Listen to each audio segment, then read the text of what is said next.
Hello, I hope you're well. So today I wanted to talk about ambassador programs, and actually what I'm going to do is there's 3 posts coming out this week. I think actually a post went out yesterday, is one today and one tomorrow, because it's quite a chunky topic. And what I'm going to do is just do a video on each of the different areas that I cover each day. So the video now covers the post from yesterday, really, and then I'll do a post for tomorrow. I'll cover today's post, etc., so that there's I'm talking around it and hopefully helping you shape what an ambassador program is. So firstly, probably that's a good place to start in terms of what is an ambassador program. So ambassador programs are particularly useful for organic growth.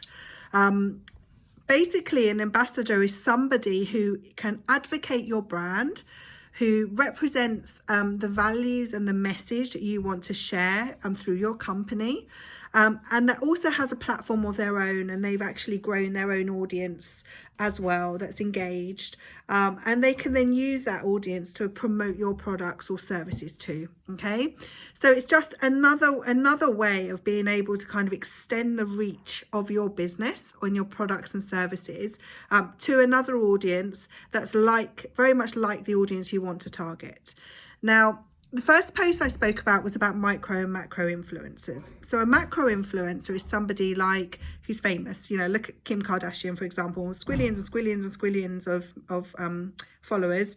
And, you know, you're pretty sure that because her brand is so strong, if your product was endorsed by her, then it's very likely that you know, you'll sell out.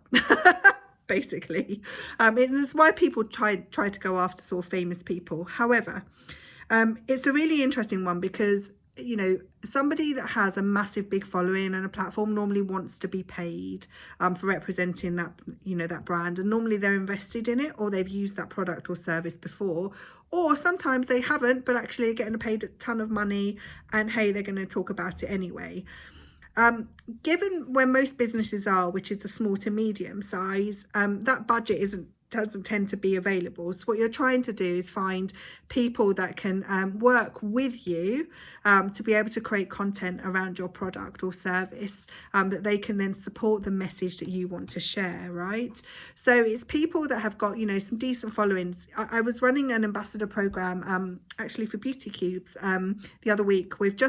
We put it out onto their platform a couple of weeks ago, and we created a form for people to be able to apply to. And then we've chosen 5 ambassadors from that list, right?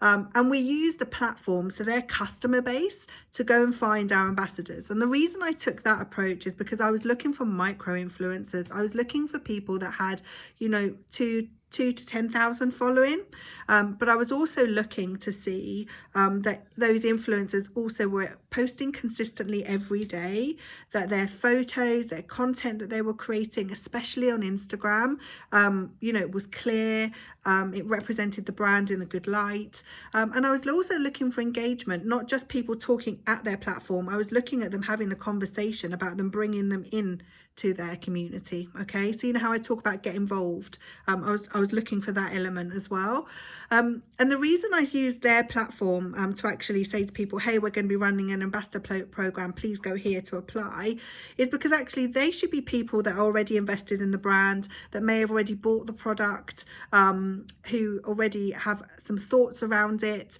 You know, maybe they share the mission and the values that the business shares. So for example, with Beauty Cubes, they're plastic free shampoo, so generally they're going after the whole plastic free mission, which is great, and it's, you know, really popular right now, and as it should be. You know, so it was right to start with their customer base rather than going to look for other things outside of them, because actually those people were already there and showing up every day and committing to engaging with them on their platform. So now what we've done is we found 5 influencers, and then tomorrow what I'm going to do in the video is talk about what we've created in order to be able to educate those influencers in terms of the messaging and how we would like certain content to be created. Now, there's got to be a balance, okay? So what you don't want to do is be telling somebody, you know, like if you're doing clothing, for example, you know, and you've got, I don't know, a top, don't ever wear it with these jeans or these trousers. You need to give people that creative birth, like to be able to kind of creative window's word. You need to be able to give people that creative window, because actually, you know, they need to enjoy working with you and working for your brand. So we don't want to micromanage or control, but what we want to do is give them guidelines to operate within. So just a little tip. I've known people that where I've worked, and they've given very, very expensive products to their ambassadors. So normally you do, rather than pay them to actually represent your brand, you will send them samples of your products, or invite them into, you know, your service if it's a paid membership or something like that. Maybe you're going to test your content with them, anything like that really. So you're giving them something in exchange for using their platform, their time to create the content, which they then post and engage with their followers, right? But so many people will give it all up front. So I know somebody, you know, they've got Kinomoto bike company, and I told Simon off about this because he gave bikes to his influencers, and I was like, no, stop doing that. Because what happens is, and I don't mean to sound that people are acting without integrity. It's not that. It's just that they'll get the product. That the initial excitement is getting the product. They'll take the photo and the video, and then that's it. So for a bike that could have potentially cost £100 and something, you know, they're going to get minimum engagement, the initial excitement, and that's it. It sort of drops off a cliff, right? But what we want to do is create an ambassador program that you can manage. Okay, so what I tend to do, and what I've done with the Beauty Cubes ambassador program, is I've been very clear of the ambassadors that we've picked. This is going to be for 3 months, and at the end of the 3 months we are then going to review their contribution, and then we will decide whether we're going to add new people to the ambassador program and switch people out. And everyone understands that. They've all acknowledged that. They've all replied in an email to say that's been confirmed. The other thing that I've done is, when I was working with Emma on Beauty Cubes, I suggested to Emma, let's not send them a box of stuff all at once. Drip feed them that over the course of the 3 months. So each month they get something new, depending on, you know, the type of content that they've produced and everything. So we're working with them, right? We're working with them to help nurture the brand and the business, and we're keeping them engaged and excited as well, and we're valuing them as part of our team, right? And that's really important. An influencer isn't somebody who's outside your business. There's somebody that should work with you within your business. They're another member of your community, so they deserve to be educated around your mission.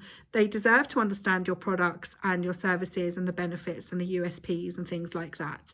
You know, they deserve to know your thoughts, you know, around kind of, well, like for example, you know, with my previous company on teepees, you know, I always used to say, don't take the photo of a teepee top down, take it from the side, you know, things like that you already know, so that it gives them, you know, the best footing to be able to start your relationship on, right? And again, I'll talk about that tomorrow in terms of what I created, in terms of what I create, in terms of a little pack, and I'll talk through that tomorrow. But really, it's just to give you some thoughts around ambassador program, and you know, it might not be right for everybody, but it's a really nice way to slowly build up a proper influencer ambassador program that actually represents your brand and your message. And yes, you know, like I said before, everyone wants to go for the macro, right? They all want to go for the people with the squillions and millions of followers. You know, unless you're going to have the great PR connections, that could be quite difficult. So the best thing to do is to build yourself and to get there, right? So you start with your micro influencers. You get, you know, those people are more likely to show up every day and commit to representing your brand, rather than the macro that are going to need a lot of money to be able to represent your brand. And so, you know, if you're not there yet, that's fine, but there's a really brilliant opportunity with your micro influencers. And you'll also find that those that don't have necessarily the biggest of followings, so they say we sit between 2,000 and 5,000, they are so committed to their platforms because they're excited about growing them. They're doing something that they love, that they will shout about your product or service from the rooftops.